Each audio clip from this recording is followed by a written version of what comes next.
Hello, everyone. Greetings. Today we have Jesse Klinkhamer from Klean Industries, CEO of Klean Industries, and we're going to be talking about lessons and tips in working with large corporates from the perspective of small and medium-sized businesses.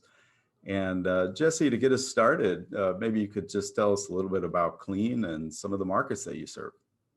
Sure. Thanks a lot for having me today, Paul. Appreciate it.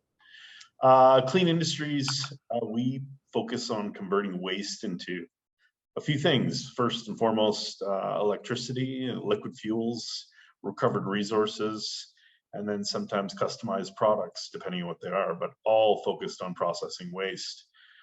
We serve markets in Asia, North America, and mostly Europe.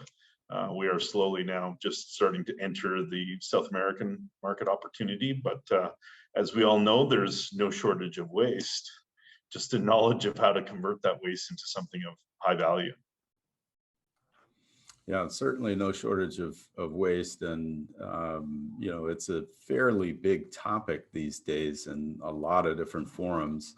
And it does feel like the big brands and the major suppliers out there of plastic material are beginning to take this challenge seriously, as is the rest of the planet. So I imagine that feels a little different to you than maybe even 10 years ago. What is your sense about, is there some momentum on this topic?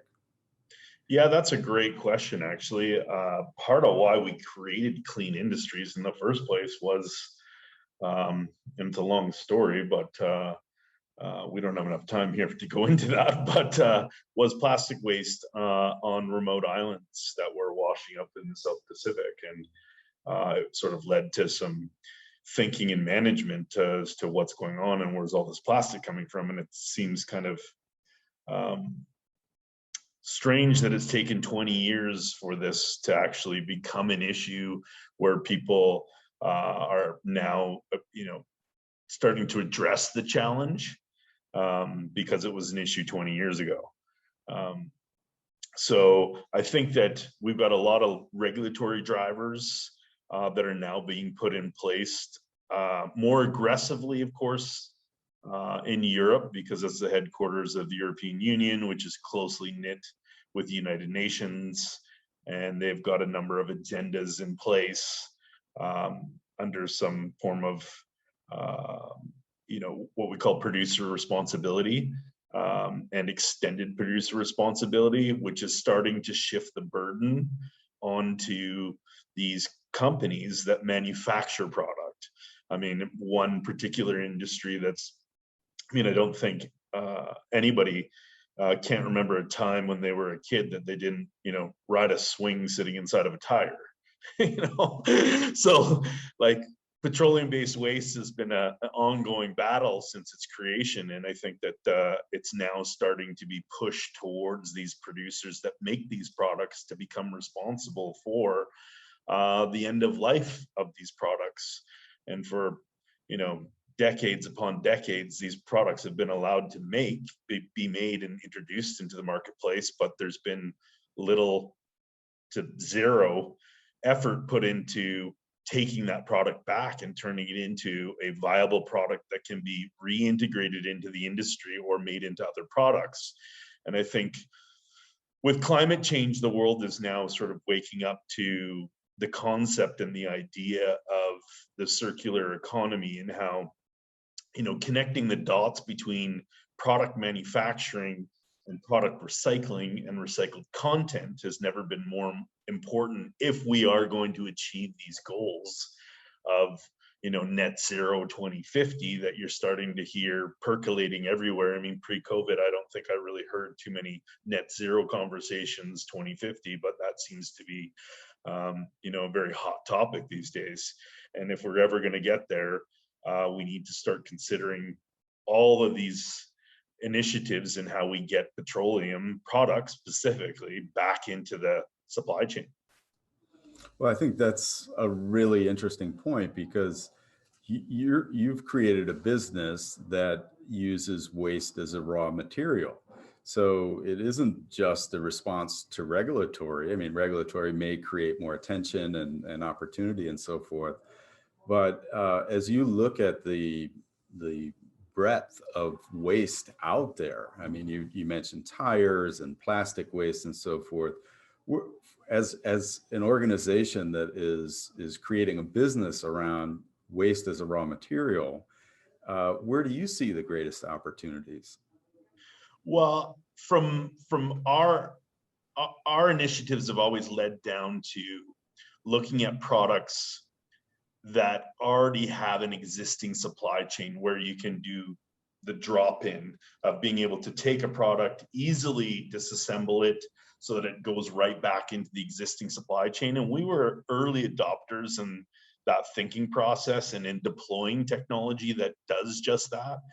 And a big part of our business is, we come across, I mean, we work in markets like China and various other developing nations that are going through rapid changes. And I tell this to a lot of people that in having conversations about the waste industry and just how significant it is in terms of how much waste we produce on a daily basis. And I feel sometimes like that, hand on face emoji where it's just like there's just so many underlying issues with waste. It's wastewater. It's not just it's organic waste. There's just it just, if you start looking at the math and the numbers, it can kind of be overwhelming. And we've really tried to stay focused, particularly when we go to conferences and which, that seems so long ago that we used to go to conferences. But we would get a lot of people asking us, hey, what about this waste stream? Can you process that in our plants? And yes, well, we can modify things and process different types of things. But as a business, you gotta stay focused. And we found that, petroleum-based man-made waste is the core focus of our company, and we want to stick to that. And as we grow and continue to expand our business, we will start looking at, addressing other potential opportunities in the waste sector, from converting biomass into different types of more green chemistry that can go into plastic production and those types of things. But we're kind of sticking to the plain vanilla at this point in time, just because the waste issue is so large that you got to kind of pick off a couple of the lowest hanging fruit first and get a few plants well established in various marketplaces, and then look at other opportunities, or you can kind of be crushed by the volume of waste out there and opportunity. Yeah, I mean, you've mentioned that there has to be some outlet for this material that you're creating. And to what extent do large corporates represent a collaboration partner for Klean and sort of an aspect to your growth strategy? That's another really great question.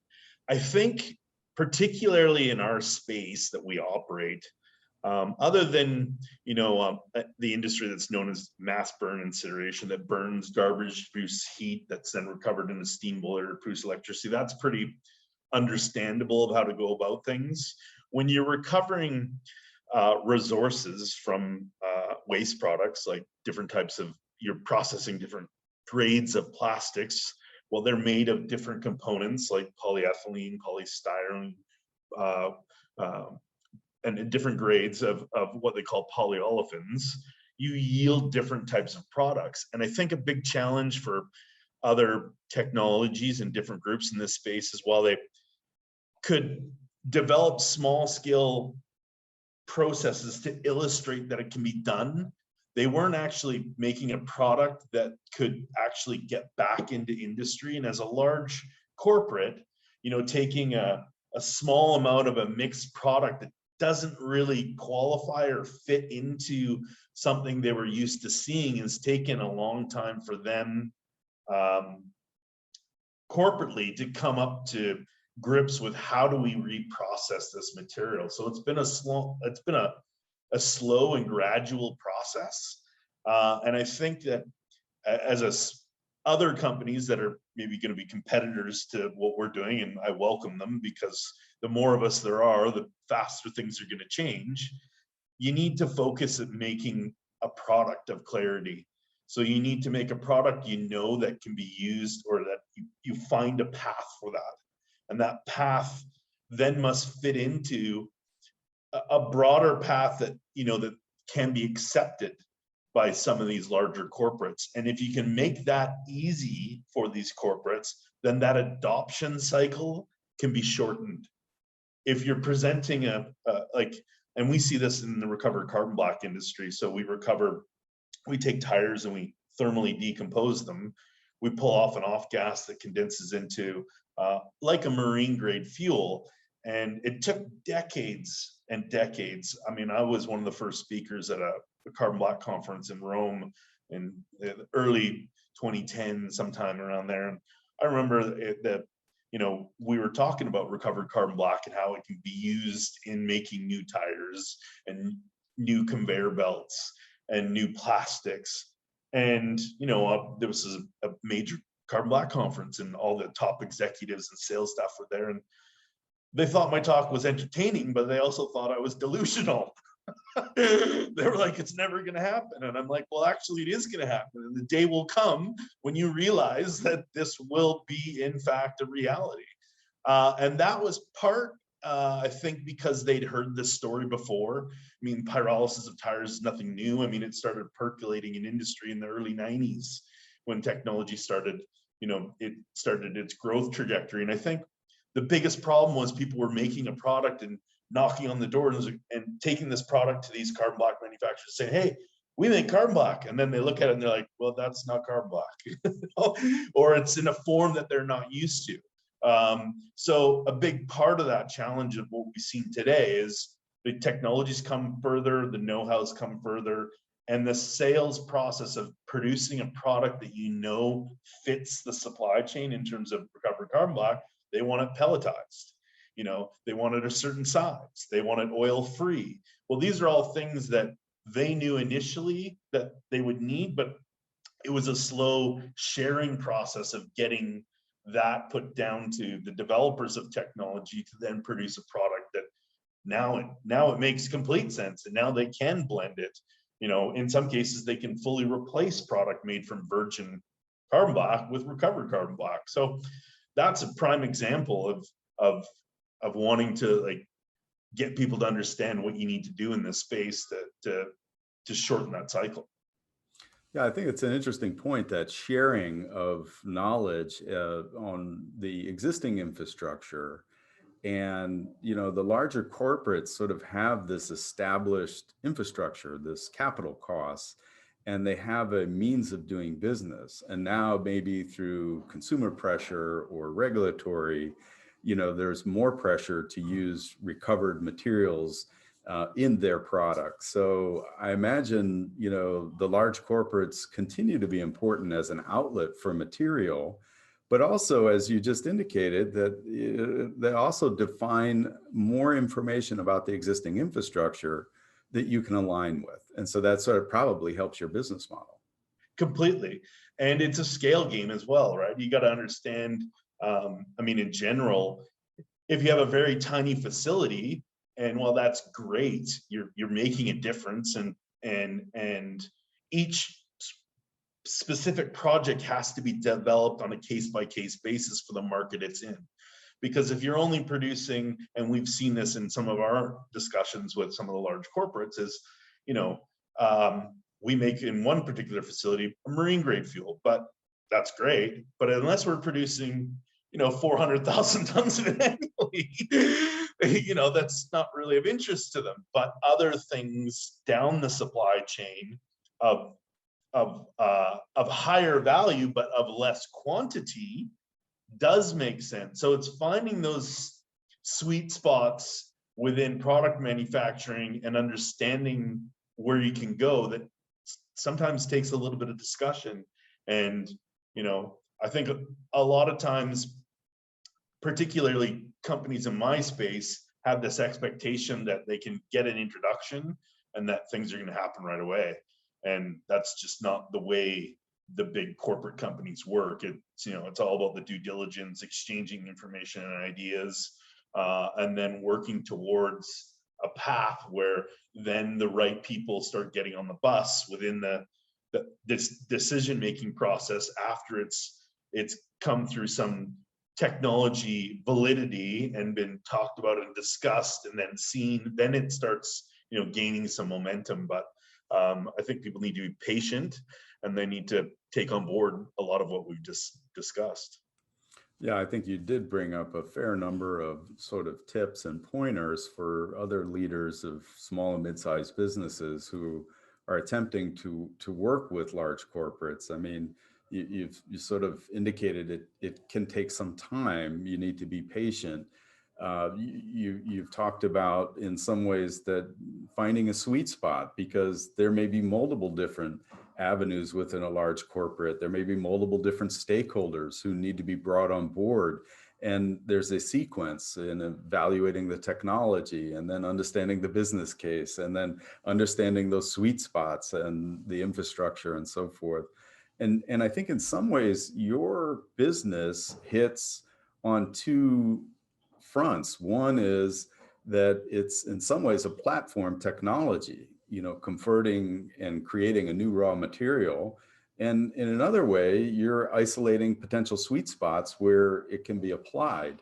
And so, you know, in some cases, it may be the large corporate needs to look both at a platform, which is a bigger evaluation, and, you know, on specific sweet spots. Yeah, correct. I mean, getting back to the case by case example, there is certain opportunities in certain places that are going to exist in other places where that opportunity does not. So, you know, that's a strategic thinking through that as well. You know, is it hard to, what is your feeling in terms of being able to isolate those sweet spots? Is it a bit of a guessing game, or do you have some, you know, some thought around how best to get to those points of interest? Yeah, it's always a collaborative effort for sure, and understanding, you know, what assets within a big corporate are producing what type of product in what jurisdiction. When you can understand those assets, the demand for a certain type of product in a certain location, then you can reflect on the potential for feedstock within an area, and then you can put the right technology within a jurisdiction that makes a whole lot of sense. As an example, you know, putting a plastics project together, let's just say in a place that generates so much plastic, it's crazy, and Thailand, for example, in the tourist industry, where there's a lot of disposable plastics being produced in an environment where lots of people are coming and going. It's just inherent to that industry and to that sort of growth area of Asia.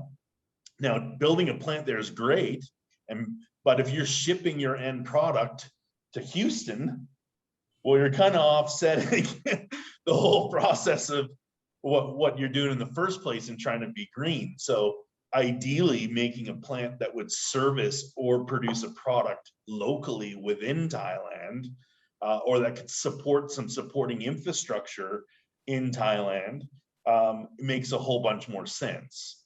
And that may not be a current player you may be talking to, but it could be a competitor of that player. But those are all things that, you know, are a process of evaluation. And I think we're starting to see, you know, rolling back to the beginning of this conversation, we're starting to see the larger corporates start to say, hey, we're receiving the message from consumers, and we got to start, you know, putting some of this wealth that we've generated over the past, you know, few decades back into, you know, reinventing our mission. And I think that you're starting to see, you know, BP changing the name to Beyond Petroleum, to all these companies starting to take on a new mantra and starting to look at, wow, we need to start learning how to, you know, if we can take back some of what we produce and, you know, recover 80% of it and only use 10% of it to power our process, well, now our footprint is reducing significantly, and we're making, sustainable change that ultimately the consumers are going to appreciate, which is going to get more buy-in to sell more product. And so it's that whole connecting the circularity of it. And I think finally we're starting to see, we were just 20 years too early. We've spoken with leaders in a decent number of large corporates who are pretty excited about what they see in the marketplace from small and medium businesses, the innovation that's been going on sort of behind the scenes or maybe out of their view for years, and now is sort of coming to the point at which, it may be suitable to align with their scale. And so I've asked leaders in large corporates, I think, leaders of mid-sized businesses get sort of excitement when dealing with large corporates because they see the potential. And I've asked, large corporates, do you get excited when you're interacting with small and medium businesses? And definitely there is enthusiasm, there is excitement, it is a learning process. What does it feel like as a leader of a small or mid-sized business, as you're meeting with and educating, large corporates in terms of your business? Do you get excited? How do your teams feel? What does it feel like in your world? Yeah, that's an interesting question. I find it really exhilarating personally. I mean, there's, when you got a room full of highly intelligent people, and you got to think most of these large corporations have highly educated people on their staff that have been through decades of engineering and thermal engineering, chemical engineering, all kinds of stuff. So they're highly attuned to processes and when you can share knowledge and information that you've gained doing something on the opposite side of things, and then the minds meet and you have an aha moment. I mean, it's really fulfilling. It's really like you can see the light bulbs go off, and you can see like, wow, that's exactly how we need to approach it, and why didn't we think of that before? But it's just seeing it from a different angle, and it takes that collaboration to make that happen. And I think now more than ever, I could list a vast majority of the petrochemical companies out there. They're all making moves. They're all now looking to align themselves with, collaborative partners and looking to put their capital to work. And I think that's exciting. We got a long road to go because we've got a lot of waste everywhere, but they're now starting to see that it's not waste; it's a resource. Well, that's exactly right. And maybe, if you could just summarize through these collaborations with large corporates, what do you hope to accomplish? Ideally, through collaboration is to not only develop new processes that help integrate waste into their manufacturing process, but create, numerous new jobs in a sector that's, not just this sector, but in a wide range of sectors needs new jobs, new taxation, domestic energy, producing energy at home from products, never mind resources at home.